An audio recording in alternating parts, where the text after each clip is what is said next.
तुम्हाला माहित आहे का, आजच्या काळात आजारांचं मुख्य कारण तर खाणं नाही, खूप जास्त वेळ बसणं आहे.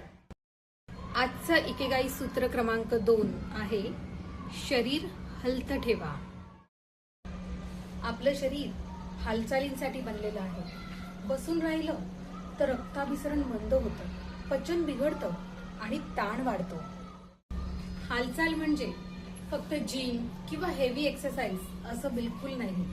रोजची थोडी हालचाल, थोडं स्ट्रेचिंग, थोडं योगा, थोडं चालणं हाच शतायुषी जीवनाचा पाया आहे. मी स्वतः हे अनुभवलं आहे. दररोज थोडी योगासनं, थोडं चालणं, थोडं स्विमिंग आणि शरीर हलतं ठेवलं, तेव्हा ऊर्जा वाढली आणि थकवा कमी झाला. आता मी तुम्हाला 3 सोपे नियम देते, ते आवर्जून अंमलात आणा. Rule number 1, sitting break rule. म्हणजे 30 ते 45 मिनिटं कंटिन्यू बसू नका. मध्ये उभे राहा.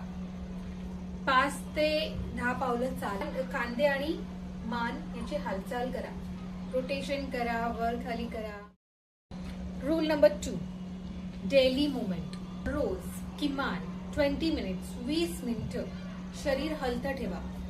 चालणं, योगा, डान्स जे आवडेल ते करा, पण शरीराची हालचाल ठेवा.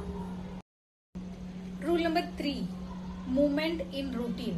आता रोजच्या जीवनामध्ये तुम्ही ह्या हालचालीनं कसं आणणार, तर फोनवर बोलताना चालणं, त्यानंतर स्वयंपाक करताना थोडं स्ट्रेचिंग, खाली वाकून वर उचलणं, वस्तू उचलणं वगैरे गोष्टी करणं, लिफ्ट ऐवजी जिना वापरणं, या सगळ्या गोष्टी म्हणजे मुवमेंटच आहेत.